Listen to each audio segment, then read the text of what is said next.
Okay, so I've got the, I don't know which camera this will get it on, but I'll try. I've got both the lights have gone off. That means the GPS is locked on the quad and also on the transmitter as well. So I'm just going to have a bit of a fly around and see how we go. We've got a different location this time, which you'll see as we fly around. So a quick press gives us 3 presses and it should take off. Oh, perhaps it won't. Oh, perhaps it needs a little bit of go. There we go. I've strapped the camera to it, as you can see, and just thought that would be, I thought just so much better to do, I think, especially when I do the fly around and stuff like that. So that's why I've got it. So at the moment, as you can see, it's sort of pulsing up and down because that's me on the throttle. So it's basically in manual mode. It's a nice little quad, actually. It really is small as well. It's not a big quad by any means.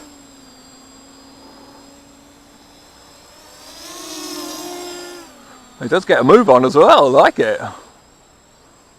And obviously giving it a fair bit of throttle because it's just got that extra weight on it. I don't know that it make a lot of difference, but we will see as we play around with it later on.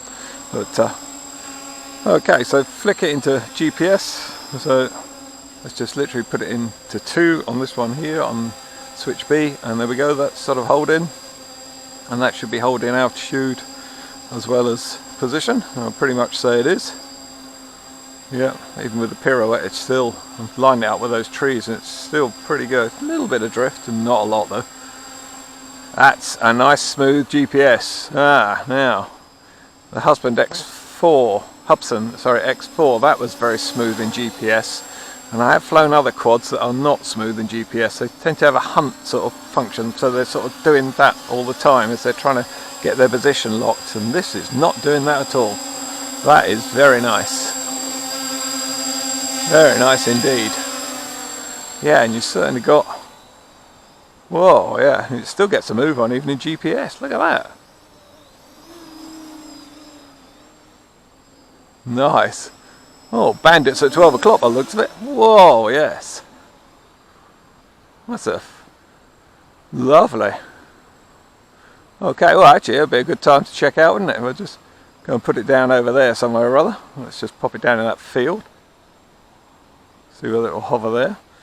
I'm so used to FPV, I think I don't want to look down at the screen. There isn't one. Okay, so return to home. I've got a little crib sheet here. I've just wrote it all in. So just flick this on to 3 and it should return to home. So that's on there. It should ascend. Oh, there we go. I don't know whether this is too far away for you to see. Hopefully not, but basically she's going up quite slowly. And you got no rates changes on this one. You can't change anything. Wow, that's going up pretty high. Mind you, I suppose it took its position from this hill here, so we are quite high. And that's gonna, crikey. If it was any slower, I'd do this on time lapse, to be fair. Is it going to stop over the top of me? I'm really nervous it's just going to go belted past. No, it's going to stop over the top of me. Brilliant. And there's flashing LEDs at the front telling me that it's on return to home. Actually, yeah, they're both working, yep. And that is right above, gee whiz, that it really is right above my head where I took off from. So that's good. It's actually hurting the neck. Oh no, it does descend quite quick. Well done you. Well, that's not bad. Gee whiz, that is pretty good. I'd certainly get you back in. I'm actually just going to flick that off because I just that's a bit longer bit of grass there. There we go. That is quite impressive. Yep, I like that. Okay, another function I'm going to play with is the follow me. So I've got to flick. Now, I'm not too sure about this. This one here is a weird sort of setup. Because it doesn't tell you whether that turns it on and off, or whether that turns it on and that turns it off. But basically, we'll give it a go. So let's just whip that down there. And then follow me. I've got to have 2 on here, which I'm already on. Obviously, it needs the GPS. Now, I don't know whether this one will turn or not. So I'll just come down the hill a wee bit. And I'm going to press that on. There we are. Wow, that does turn. Yep, now we've got flashing LEDs at the front. And it should pretty much follow me. Oh, yes. Obviously, it's not going to gain height, I don't think, because it's not going to know there's a hill there. Well, that's pretty good. Yeah, that is very reactive. Actually, let's just see if I walk towards it. Whoa! Perhaps I need a wash or a shave or something or other. That's very good. I don't know whether it would still follow me if I do something like give it some altitude. Yeah, it's still following me, so until you press that button again, this one here, it won't let go of the follow me. So I just press that, there we go, and just saw it kick out there. Hopefully you saw that. There's a headless mode, it's a 2 and a 3. I've just done these in my way. This is not the way the manual's laid out, but I'm not impressed with the manual at all. So if we just pop this into 3, we should go into headless mode. So of course it would depend what way I set up. So that's looking like forward to me. Yeah, that's right. That's back. Not a fan of headless, but I think it can have its applications. I'm just struggling to find them, that's all. So that's great. So all we'll have to do now is just flick that back off. Okay, so let's try this land. So you just press this 3 times quickly. That was dot dot dot, and see what it does.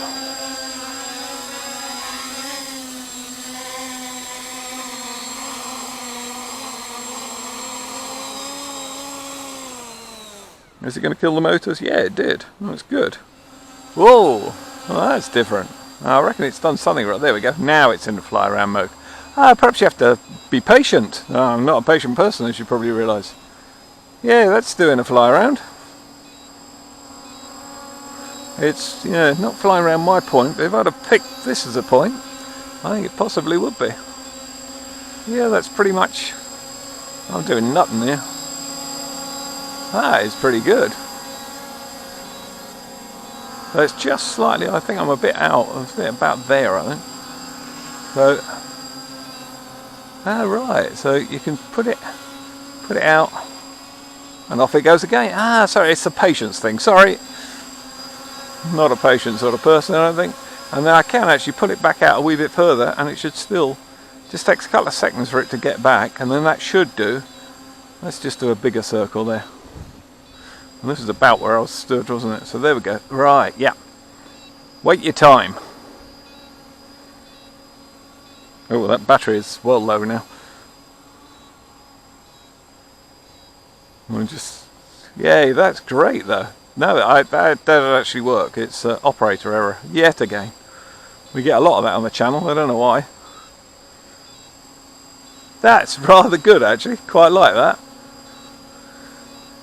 Well, might have a go at putting a little bit of FPV on this, one system or another. Now I don't know whether or not it will work the other way.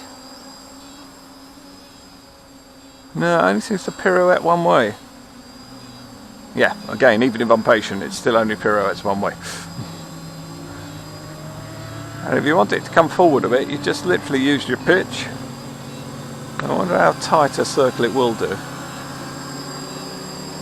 Well, I don't like that tight.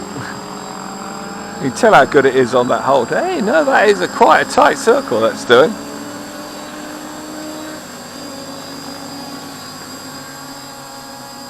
Yes, alright. Oh, yeah, love it when they keep telling you the batteries are running out. That is quite tight actually. Lovely. Well done you. That's a nice piece of kit, I like it. Okay, so what do I think of it? Well, I usually start off with some negatives, but this time I'm not going to. I'm going to start off with the positives. This thing is awesome. I love it. It's really good fun. And it's done everything I've asked of it, and I've asked a lot of it as well. If you see the follow-on videos, then you'll see what it does. It is incredible. But, that being aside, there is a few negatives, so I will go through the negatives. And the negative, first of all, is the manual is pretty dire. But I don't mind the manual being bad, because if they work and get a quad working as well as this one does, I can learn around the manual, I don't mind. And I share the information with yourselves, so you can hopefully get out and fly after you've seen some of the other videos as well. So that'll be good for everyone. Could just do with some markings on here, even icons would help, just to show something or other.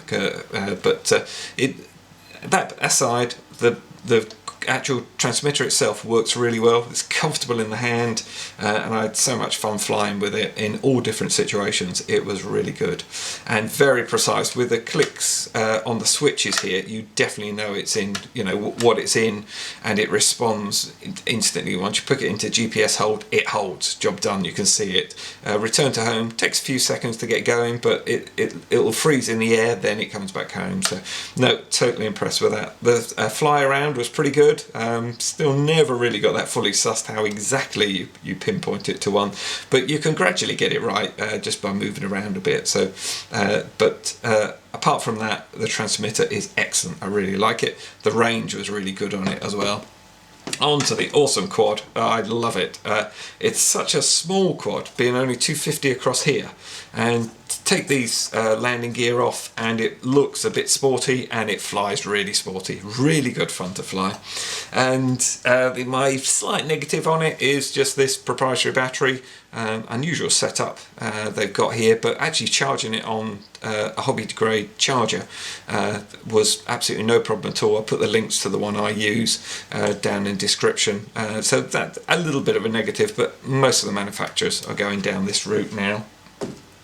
Like I say, the quad itself is superb. The motors are nice and powerful, but it's precise as well. Yeah, I just love it to bits. I shall get out flying it a bit more and put some more videos up.